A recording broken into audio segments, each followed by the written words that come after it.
നമസ്കാരം, ഞാൻ Shonima. Al Hilal hospitals and medical centres അവതരിപ്പിക്കുന്ന BMC ന്യൂസ് ലൈവിലേക്ക് സ്വാഗതം. വാർത്തകൾ വിശദമായി. GCC രാജ്യങ്ങളിലെ വിദേശകാര്യമന്ത്രിമാരുടെ 163ാമത് യോഗത്തിൽ ബഹ്റൈൻ പങ്കെടുത്തു. സൗദിയിലെ മക്കയിൽ ചേർന്ന യോഗത്തിൽ ബഹ്റൈൻ വിദേശകാര്യമന്ത്രി doctor Abdul Latif bin Rashid Al സയാനിയാണ് പങ്കെടുത്തത്. കുവൈറ്റ് വിദേശകാര്യമന്ത്രിയും GCC മന്ത്രിതല സമിതി ചെയർമാനുമായ അബ്ദുള്ള അൽ യഹ്യയുടെ നേതൃത്വത്തിലായിരുന്നു യോഗം. പലസ്തീനികളെ സ്വന്തം രാജ്യത്ത് നിന്ന് കുടിയിറക്കാനുള്ള ഏതൊരു ശ്രമത്തെയും ഭീഷണിയെയും തള്ളിക്കളയുന്നുവെന്ന നിലപാട് ആവർത്തിച്ചാണ് ഗൾഫ് സഹകരണ കൗൺസിൽ മന്ത്രിതല യോഗം അവസാനിച്ചത്. മാർച്ച് 4 കൈറോയിൽ നടന്ന അടിയന്തര അറബ് ഉച്ചകോടിയുടെ ഫലങ്ങളെയും മന്ത്രിതല സമിതി പ്രശംസിച്ചു. ഭാരതീയ അസോസിയേഷനുമായി സഹകരിച്ച് ബഹ്റൈൻ ഇന്ത്യൻ ക്ലബ്ബ് ഇഫ്താർ സംഗമം സംഘടിപ്പിച്ചു. മാർച്ച് 7 വെള്ളിയാഴ്ച ഒരുക്കിയ ഇഫ്താറിൽ വിശിഷ്ടാതിഥികൾ, വിവിധ അസോസിയേഷനുകളുടെ പ്രസിഡന്റുമാർ, ജനറൽ സെക്രട്ടറിമാർ, മറ്റ് അതിഥികൾ, ക്ലബ്ബ് അംഗങ്ങൾ എന്നിവരുൾപ്പെടെ 500ഓളം പേരാണ് പങ്കെടുത്തത്. ഡിസ്കവർ ഇസ്ലാമിൽ നിന്നുള്ള അൻവർദീൻ റമദാൻ സന്ദേശം നൽകി. KMCC ബഹ്റൈൻ എല്ലാ വർഷവും നടത്തിവരാറുള്ള ബഹ്റൈനിലെ ഏറ്റവും വലിയ ഗ്രാൻഡ് ഇഫ്താറിനുള്ള ഒരുക്കങ്ങൾ പുരോഗമിക്കുന്നു. KMCC ആസ്ഥാനത്ത് നടന്ന യോഗത്തിൽ സംസ്ഥാന ഭാരവാഹികൾ, പ്രവർത്തക സമിതി അംഗങ്ങൾ, ജില്ലാ, ഏരിയ, മണ്ഡലം, പഞ്ചായത്ത്, വനിതാ വിംഗ് ഭാരവാഹികൾ എന്നിവർ പങ്കെടുത്തു. യോഗത്തിൽ ഹബീബ് റഹ്മാൻ ചെയർമാനായും ഷംസുദ്ദീൻ വെള്ളിക്കുളങ്ങര ജനറൽ കൺവീനറായും KP മുസ്തഫ ട്രഷററുമായുള്ള 501 അംഗ സ്വാഗത സംഘത്തിന് രൂപം നൽകി. വിവിധ വിംഗുകളും രൂപീകരിച്ചു. ചിട്ടയായ പ്രവർത്തനങ്ങൾ നടന്നുവരുന്നതായും ഭാരവാഹികൾ അറിയിച്ചു. മാർച്ച് 14 വെള്ളിയാഴ്ച ഇസാ ടൗൺ ഇന്ത്യൻ സ്കൂൾ ഓഡിറ്റോറിയത്തിലാണ് ഗ്രാൻഡ് ഇഫ്താർ നടക്കുക. ഇപ്രാവശ്യത്തെ ഗ്രാൻഡ് ഇഫ്താറിൽ 10,000 പേർ പങ്കെടുക്കുമെന്ന് ഭാരവാഹികളായ ഹബീബ് റഹ്മാൻ, ഷംസുദ്ദീൻ വെള്ളിക്കുളങ്ങര, KP മുസ്തഫ എന്നിവർ അറിയിച്ചു. നാട്ടിൽ നിന്നും ബഹ്റൈനിൽ നിന്നുമായി പ്രമുഖ വ്യക്തിത്വങ്ങൾ പങ്കെടുക്കുമെന്നും അവർ അറിയിച്ചു. പ്രസിഡന്റ് ഹബീബ് റഹ്മാൻ അധ്യക്ഷനായി പങ്കെടുത്തു. ഷംസുദ്ദീൻ വെള്ളിക്കുളങ്ങര സ്വാഗതവും KP മുസ്തഫ നന്ദിയും രേഖപ്പെടുത്തി. ബഹ്റൈൻ പ്രതിഭ റിഫ മേഖലാ വനിതാവേദിയുടെ ആഭിമുഖ്യത്തിൽ ലോക വനിതാ ദിനത്തോടനുബന്ധിച്ച് വാക്കരങ്ങ് എന്ന പേരിൽ സെമിനാർ സംഘടിപ്പിച്ചു. പ്രതിഭ റിഫ മേഖലാ കമ്മിറ്റി നടത്തിവരുന്ന അരങ്ങ് 2K25 എന്ന കലാകായിക വിജ്ഞാന പരിപാടിയുടെ ഭാഗമായിട്ടാണ് ഈ പരിപാടി സംഘടിപ്പിച്ചത്. സ്ത്രീ സ്വാതന്ത്ര്യവും മാധ്യമ സ്വാധീനവും എന്ന വിഷയത്തിൽ മുതിർന്ന പത്രപ്രവർത്തകയും വാർത്താവതാരകയുമായ രാജി ഉണ്ണികൃഷ്ണൻ പ്രഭാഷണം നടത്തി. പ്രവാസവും മാനസിക സമ്മർദ്ദവും എന്ന വിഷയം കൈകാര്യം ചെയ്ത് അമേരിക്കൻ മിഷൻ ഹോസ്പിറ്റലിലെ ചൈൽഡ് ഡെവലപ്മെന്റ് യൂണിറ്റ് ഹെഡായും സൈക്കാട്രി ഡിപ്പാർട്ട്മെന്റിൽ ക്ലിനിക്കൽ സൈക്കോളജിസ്റ്റായും പ്രവർത്തിക്കുന്ന ഡോക്ടർ ഫെബ പേഴ്സി പോൾ ആയിരുന്നു. നിരവധി പേർ ചർച്ചയിൽ പങ്കെടുത്ത് സംസാരിച്ചു. പ്രഭാഷകർ വനിതകളുമായി സംവദിക്കുകയും ചോദ്യങ്ങൾക്കും സംശയങ്ങൾക്കും മറുപടി നൽകുകയും ചെയ്തു. പരിപാടിക്ക് വനിതാവേദി റിഫ മേഖലാ കൺവീനർ സരിത മേലത്ത് സ്വാഗതം ആശംസിക്കുകയും അരങ്ങ 2K25 പ്രോഗ്രാം കൺവീനറും മേഖലാ ജോയിന്റ് സെക്രട്ടറിയുമായ രഞ്ജു ഹരീഷ് അധ്യക്ഷത വഹിക്കുകയും ചെയ്തു. പ്രതിഭ വനിതാവേദി സെക്രട്ടറി റീക പ്രദീപ് സെമിനാറിന്റെ ഉദ്ഘാടനം നിർവഹിച്ചുകൊണ്ട് സംസാരിച്ചു. അരങ്ങ് 2K25 ചെയർപേഴ്സണും പ്രതിഭ രക്ഷാധികാരി സമിതി അംഗവുമായ ഷീബ രാജീവൻ പരിപാടികൾക്ക് ആശംസകൾ നേർന്ന് സംസാരിച്ചു. അതിഥികൾക്കുള്ള ഉപഹാരം വനിതാവേദി സെക്രട്ടറി റീക പ്രദീപും വനിതാവേദി പ്രസിഡന്റ് ഷമിത സുരേന്ദ്രനും ചേർന്ന് കൈമാറി. മേഖലാ വനിതാവേദി എക്സിക്യൂട്ടീവ് അംഗം രമ്യ മഹേഷ് പരിപാടിയുടെ മോഡറേറ്ററായി പ്രവർത്തിച്ചു. മേഖലാ വനിതാവേദി ജോയിന്റ് കൺവീനർ അഫ്സീല അൻവർ നന്ദി രേഖപ്പെടുത്തി. സെമിനാറിന് ശേഷം വനിതാവേദി പ്രവർത്തകരുടെ ഗാനാലാപനവും ഒരുക്കിയിരുന്നു. കൊല്ലം പ്രവാസി അസോസിയേഷൻ വനിതാ വിഭാഗമായ പ്രവാസി ശ്രീയുടെ നേതൃത്വത്തിൽ അന്താരാഷ്ട്ര വനിതാ ദിനം സമുചിതമായി ആഘോഷിച്ചു. ടുബ്ലി KPA ആസ്ഥാനത്ത് നടന്ന ആഘോഷ പരിപാടികൾ KPA പ്രസിഡന്റ് അനോജ് മാസ്റ്റർ ഉദ്ഘാടനം ചെയ്തു. യൂണിറ്റ് ഹെഡ് പ്രദീപ അനിൽ അധ്യക്ഷയായിരുന്നു. ചടങ്ങിന് സുമി ഷമീർ സ്വാഗതവും അഞ്ജലി രാജ് നന്ദിയും രേഖപ്പെടുത്തി. അവകാശങ്ങളും സമത്വവും ശാക്തീകരണവും എല്ലാ സ്ത്രീകൾക്കും പെൺകുട്ടികളും എന്നതാണെന്നും ലിംഗസമത്വത്തിനായുള്ള പ്രവർത്തനങ്ങൾ ത്വരിതപ്പെടുത്തുക എന്ന ആശയം ഉൾക്കൊണ്ട് ഉറച്ച കാൽവയ്പുകളോടെ മുന്നോട്ട് കുതിക്കുകയെന്നത് വളരെ പ്രാധാന്യമർഹിക്കുകയാണെന്ന കാര്യവും ചടങ്ങിൽ പങ്കെടുത്തവർ അഭിപ്രായപ്പെട്ടു. KPA secretary Anilkumar, vice president Koyivila Muhammad Kunju, treasurer Manoj Jamal, Pravasi Sree കൺവീനർമാരായ കിഷോർ കുമാർ, രഞ്ജിത്ത് ആർപിള്ളെ, യൂണിറ്റ് ഹെഡ് ഷാമില ഇസ്മയിൽ എന്നിവർ ആശംസകൾ നേർന്നു. തുടർന്ന് പ്രവാസി ശ്രീ യൂണിറ്റ് അംഗങ്ങളുടെ നേതൃത്വത്തിൽ വനിതാ ദിനത്തിന്റെ ഭാഗമായി കേക്ക് മുറിയും നടന്നു.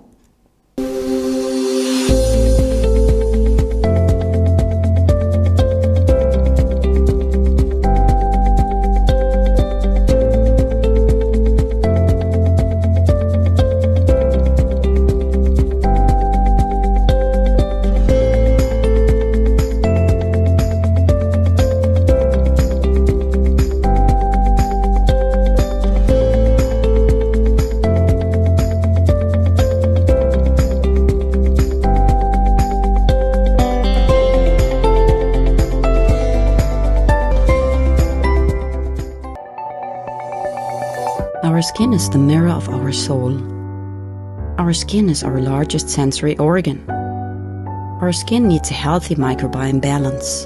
This is regulated by its pH value, which protects the skin from pathogens, cold and ultraviolet rays.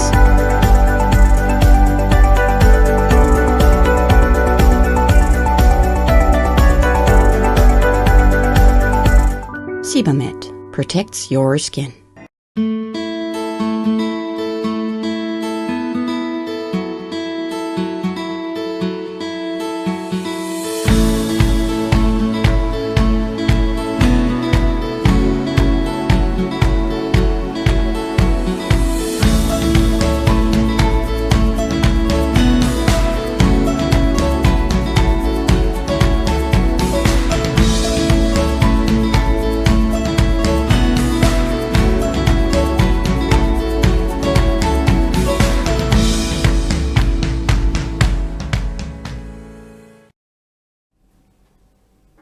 BMC ന്യൂസിലേക്ക് വീണ്ടും സ്വാഗതം. Indian overseas Congress Mecca central committee സംഘടിപ്പിച്ച ഗ്രാൻഡ് ഇഫ്താർ മുലാഖത്ത് സമൂഹത്തിന്റെ വിവിധ തുറകളിലുള്ള ഇന്ത്യക്കാരായ പ്രവാസികളുടെയും കുടുംബങ്ങളുടെയും മറ്റു മതരാഷ്ട്രീയ സാംസ്കാരിക രംഗത്തെ നേതൃത്വങ്ങളുടെയും സ്വദേശി പൗരപ്രമുഖരുടെയും സാന്നിധ്യത്താൽ പ്രൗഢഗംഭീരമായി. 2500-ലധികം ആളുകൾ പങ്കെടുത്ത മക്കയിലെ കാക്കിയയിലുള്ള ഖസറുദ്ദീറ ഓഡിറ്റോറിയത്തിൽ നടന്ന ഇഫ്താർ സംഗമം പ്രവാസ ലോകത്തെ ഏറ്റവും വലിയ നോമ്പ് തുറയ്ക്കാണ് വേദിയായത്. ഇഫ്താർ സംഗമത്തിൽ ഫാമിലികൾക്ക് പ്രത്യേക സൗകര്യവും ഒരുക്കിയിരുന്നു. ഇഫ്താർ സംഗമത്തിൽ കോൺഗ്രസ് പ്രവർത്തക സമിതി അംഗവും കോൺഗ്രസ് ദേശീയ അധ്യക്ഷനും മല്ലികാർജുൻ ഖാർഗെയുടെ ഓഫീസ് ചുമതലയുള്ള AICC ജനറൽ സെക്രട്ടറിയും രാജ്യസഭാ അംഗവുമായ ഡോക്ടർ സയ്യിദ് നസീർ ഹുസൈൻ മുഖ്യ അതിഥിയായി പങ്കെടുത്തു. Indian overseas Congress Mecca central കമ്മിറ്റിയുടെ മക്കയിലും സൗദി അറേബ്യയിലും ചെയ്യുന്ന ജീവകാരുണ്യ സന്നദ്ധ സേവന പ്രവർത്തനങ്ങൾ നിസ്തുലവും പ്രശംസനീയവുമാണെന്നും ഇത്തരം പ്രവർത്തനങ്ങൾ ദേശീയ തലത്തിൽ കോൺഗ്രസിന് മുതൽക്കൂട്ടാകുമെന്നും അദ്ദേഹം അഭിപ്രായപ്പെട്ടു. കർണാടക പ്രദേശ് കോൺഗ്രസ് കമ്മിറ്റിയുടെ ജനറൽ സെക്രട്ടറി ഇനായത്ത് അലിയും ചടങ്ങിൽ പങ്കെടുത്തു. സൗദി പൗരപ്രമുഖർ, മറ്റു നേതാക്കൾ തുടങ്ങിയവരും പങ്കെടുത്തു. ഗ്രാൻഡ് ഇഫ്താർ മുലാഖത്തിന് IOC നേതാക്കൾ നേതൃത്വം നൽകി. വിദേശ രാജ്യങ്ങളിലുള്ള ഇന്ത്യൻ പ്രവാസികൾക്ക് കാര്യക്ഷമമായ നിയമസഹായം ഉറപ്പുവരുത്തണമെന്ന് പ്രവാസി ലീഗൽ സെൽ. വിദേശ രാജ്യത്ത് 3 ഇന്ത്യക്കാർ വധശിക്ഷയ്ക്ക് വിധേയരായ പശ്ചാത്തലത്തിലാണ് വിദേശകാര്യ മന്ത്രാലയത്തിന് ആവശ്യമുന്നയിച്ചുകൊണ്ട് PLC നിവേദനം സമർപ്പിച്ചത്. അർഹരായ എല്ലാ ഇന്ത്യൻ പൗരന്മാർക്കും സൗജന്യ നിയമസഹായം ഉറപ്പുവരുത്താൻ ലീഗൽ സർവീസ് അതോറിറ്റീസ് ആക്ട് വ്യവസ്ഥ ചെയ്യുന്നുണ്ട്. ഈ ആനുകൂല്യം വിദേശത്തുള്ള ഇന്ത്യക്കാർക്കും ഉറപ്പുവരുത്തണമെന്നാണ് നിവേദനത്തിലെ പ്രധാന ആവശ്യം. അടുത്തിടെ വധശിക്ഷയ്ക്ക് വിധേയനായതിനു ശേഷം ഏതാനും ദിവസങ്ങൾക്ക് ശേഷമാണ് ഈ വിവരം ദില്ലി ഹൈക്കോടതി മുഖേന ഇക്കാര്യം കുടുംബം അറിയുന്നത് തന്നെ. കാര്യക്ഷമമായ നിയമസഹായം കിട്ടുന്നില്ല എന്നുള്ളതിന് ഉത്തമ ഉദാഹരണമാണ് ഈ സംഭവമെന്ന് പ്രവാസി legal cell global president advocate Jose Abraham നിവേദനത്തിൽ ചൂണ്ടിക്കാട്ടുന്നു. ഇന്ത്യൻ പൗരന്മാരെ സഹായിക്കാനായി കൊണ്ടുവന്ന ഇന്ത്യൻ കമ്മ്യൂണിറ്റി ഡെവലപ്മെന്റ് ഫണ്ടും കാര്യക്ഷമമായി വിനിയോഗിക്കുന്നില്ല എന്നും നിവേദനത്തിൽ ചൂണ്ടിക്കാണിക്കുന്നു. ഈ വിഷയത്തിൽ അടിയന്തരമായ നടപടി പ്രതീക്ഷിക്കുന്നതായി പ്രവാസി ലീഗൽ സെൽ ഗ്ലോബൽ വക്താവ് സുധീർ തിരുനിലത്ത് പറഞ്ഞു. ജസ്റ്റിൻ ട്രൂഡോയ്ക്ക് പകരക്കാരനായി മാർക്ക് കാർണി കാനഡയുടെ പ്രധാനമന്ത്രിയാകും. ഒക്ടോബർ 20-ന് പൊതു തിരഞ്ഞെടുപ്പ് നടക്കുന്നതുവരെയാണ് കാലാവധി. ലിബറൽ പാർട്ടി തിരഞ്ഞെടുപ്പിൽ മുൻ ധനമന്ത്രി ക്രിസ്റ്റിയ ഫ്രീലൻഡിനെ കാർണി പരാജയപ്പെടുത്തി. 59-കാരനായ മാർക്ക് കാർണി 86% വോട്ടാണ് നേടിയത്. നീണ്ട 9 വർഷത്തെ ഭരണം അവസാനിപ്പിക്കുന്നതിനായി ജനുവരിയിലാണ് പ്രധാനമന്ത്രി ജസ്റ്റിൻ ട്രൂഡോ പ്രഖ്യാപിച്ചത്. പൊതുസമിതി വൻതോതിൽ ഇടിഞ്ഞതോട് കൂടിയതായിരുന്നു രാജി. ഇതാണ് ലിബറൽ പാർട്ടിയെ ഉടനൊരു തിരഞ്ഞെടുപ്പിലേക്ക് നയിച്ചത്. പാർട്ടിയെ പുനരുജ്ജീവിപ്പിക്കാനും US പ്രസിഡന്റ് ഡൊണാൾഡ് ട്രംപുമായുള്ള വ്യാപാര ചർച്ചകൾക്ക് നേതൃത്വം നൽകാനും തനിക്ക് സാധിക്കുമെന്ന് കാർണി പറഞ്ഞു. അതേസമയം കാനഡ ഒരിക്കലും അമേരിക്കയുടെ ഭാഗമാകില്ലെന്നും അദ്ദേഹം വ്യക്തമാക്കി.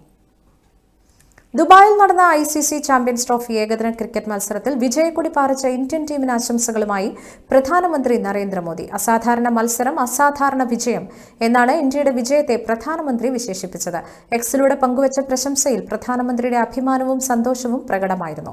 ദുബായ് രാജ്യാന്തര സ്റ്റേഡിയത്തിൽ നടന്ന മത്സരത്തിൽ ന്യൂസിലാൻഡിനെ 4 വിക്കറ്റിന് തോൽപ്പിച്ചാണ് ഇന്ത്യ കിരീടം സ്വന്തമാക്കിയത്. ഒരു വർഷത്തിനിടെ 2 ICC കിരീടം കരസ്ഥമാക്കിയെന്ന നേട്ടവും ഇന്ത്യൻ ടീമിന് സ്വന്തം. ക്യാപ്റ്റൻ രോഹിത് ശർമ്മയും ന്യൂസിലാൻഡ് ബാറ്റിംഗ് നിരയെ കൈക്കുക്കിലാക്കിയ സ്പിന്നർമാരുമായിരുന്നു ICC ചാമ്പ്യൻസ് ട്രോഫി മത്സരത്തിലെ വിജയശില്പികൾ. ന്യൂസിലാൻഡ് 50 ഓവറിൽ 7 വിക്കറ്റ് നഷ്ടത്തിൽ 251 റൺസ് നേടിയപ്പോൾ 49 ഓവറിൽ 6 വിക്കറ്റിന് 254 സ്കോറാണ് ഇന്ത്യൻ താരങ്ങൾ നേടിയെടുത്തത്. ശബരിമല ദർശന രീതിയിൽ മാറ്റം വരുത്താൻ തീരുമാനമായെന്ന് Devaswom board president PS Prasanth. കൊടിമര ചുവട്ടിലൂടെ ബലിക്കല്ല് വഴി ശ്രീകോവിലെത്തി അയ്യപ്പനെ ദർശിക്കാൻ സൗകര്യമൊരുക്കും. മാർച്ച് 5 മുതൽ ട്രയൽ ആരംഭിക്കും. 20-25 സെക്കൻഡ് വരെ ജനത്തിന് ദർശനം കിട്ടും. വിജയിച്ചാൽ വിഷുവിന് ഇത് പൂർണ്ണതോതിൽ നടപ്പിലാക്കുമെന്നും PS പ്രശാന്ത് പറഞ്ഞു. ശബരിമലയിൽ ഫ്ലൈ ഓവർ ഒഴിവാക്കി ഭക്തർക്ക് നേരിട്ട് ദർശനം നടത്താൻ ദേവസ്വം ബോർഡ് ഒരുക്കുന്ന പുതിയ വഴിയുടെ നിർമ്മാണം അവസാന ഘട്ടത്തിലാണ്. താൽക്കാലിക പാതയുടെ നിർമ്മാണമാണ് ഇപ്പോൾ പുരോഗമിക്കുന്നത്. 18ാം പടി കയറിയെത്തുന്ന തീർത്ഥാടകരെ നേരിട്ട് ശ്രീകോവിലിന് മുന്നിലേക്ക് കടത്തിവിടാൻ കഴിയുന്നതാണ് പുതിയ സംവിധാനം. മെയ് മാസത്തിൽ ആഗോള അയ്യപ്പ സംഗമം നടത്തുമെന്നും PS പ്രശാന്ത് വ്യക്തമാക്കി. അയ്യപ്പന്റെ രൂപമുള്ള സ്വർണ്ണ ലോക്കറ്റ് ഇറക്കും.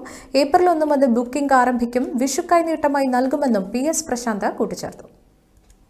തിരുവനന്തപുരത്തും കന്യാകുമാരിയിലും കള്ളക്കടൽ പ്രതിഭാസത്തിൽ ജാഗ്രതാ നിർദ്ദേശം. ചൊവ്വാഴ്ച രാവിലെ 8:30 മുതൽ ബുധനാഴ്ച രാത്രി 11:30 വരെയും കന്യാകുമാരി തീരത്ത് ചൊവ്വ രാവിലെ മുതൽ ബുധൻ രാത്രി വരെയും കള്ളക്കടൽ പ്രതിഭാസത്തിന്റെ ഭാഗമായി ഉയർന്ന തിരമാലകൾ ഉണ്ടാകാൻ സാധ്യതയുണ്ടെന്ന് ദേശീയ സമുദ്രസ്ഥിതി പഠന ഗവേഷണ കേന്ദ്രം അറിയിച്ചു. കടൽക്ഷോഭം രൂക്ഷമാകാൻ സാധ്യതയുള്ളതിനാൽ അപകട മേഖലകളിൽ നിന്ന് അധികൃതരുടെ നിർദ്ദേശാനുസരണം മാറി താമസിക്കണം. മുന്നറിയിപ്പ് പിൻവലിക്കുന്നതുവരെ ബീച്ചുകൾ കേന്ദ്രീകരിച്ചുള്ള വിനോദസഞ്ചാരം ഉൾപ്പെടെയുള്ള എല്ലാ പ്രവർത്തനങ്ങളിലും ശ്രദ്ധ പുലർത്തേണ്ടതാണ് എന്നും അധികൃതർ പറയുന്നു. ഈ വാർത്തയോടുകൂടി ഇന്നത്തെ BMC ന്യൂസ് ലൈവിൽ മലയാളം വാർത്തകൾ പൂർണ്ണമാകുന്നു. ശുഭരാത്രി.